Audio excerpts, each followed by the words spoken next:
What are you sacrificing by not buying a Centurion and buying a Supreme? Pretty much nothing. First off, we're running on our EZV hull. That's gonna give you the same ride quality as a Centurion. Gonna have a 30-degree dead rise in the bow. That's where the water hits the boat.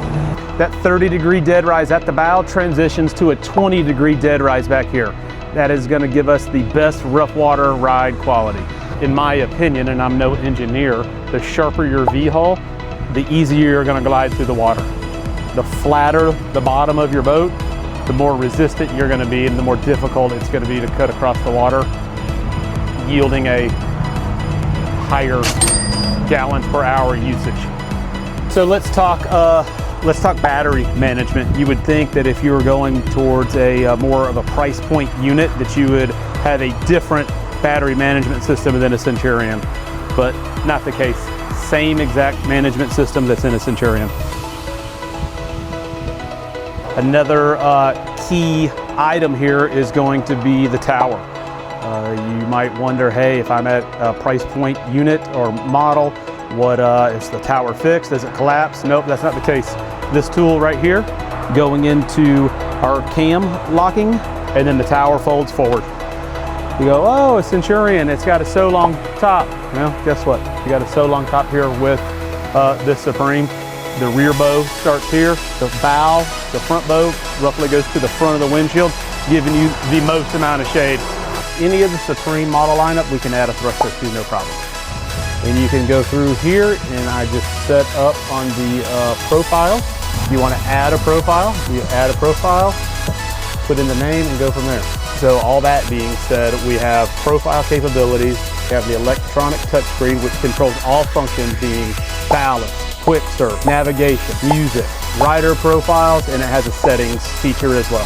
Kind of piggybacking off of the silent stinger plate. You know, how do you adjust it? It's going to be tab adjustability here at the steering wheel, just like a Centurion. As far as we're concerned as a dealer, we option these as if we were going to take our family out on the water. So that being said, our Supreme lineup is going to have a bow filler cushion. You're going to have your wind dam here for blocking the wind off early or late season. You're going to have a cockpit heater, and of course we're going to have the appropriate power for the Supreme model. Going back to how we properly option these, this is going to be a S240, and you can see that we've put a 450 horsepower motor in it. Considering the price point model, am I going to have wireless phone charging? Yes, absolutely. Bluetooth capability. Just hit the source function, link it up on your phone, leave it there, it'll charge. So your transom remote is, for us, going to be standard.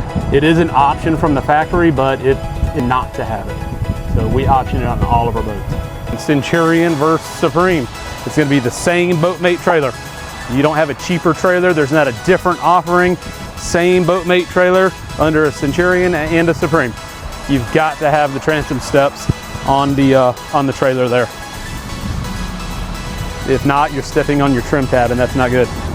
Kind of another cool tidbit is the ambidextrous fill. Centurion's been known for that. We've incorporated it on Supreme. You're going to have fuel fill port side and starboard side. Our surf systems are designed basically the same. So we're going to have our silent stinger, same exact plate that's on a Centurion. We're going to have a port and a starboard side trim tab that lifts the boats, generating a wave port or starboard side. Same exact, which is on a Centurion. This is one thing that I actually like better than Centurion, is going to be the cooler location. Well, you can fill one full of beer for the adult and one full of kid drink. This is extremely overbuilt. A key indicator looking from the outside in, how they maintain quality from the Supreme to the Centurion. If the Supreme interests you, I have towboats here on the lot starting at roughly $80,000 and going up from there.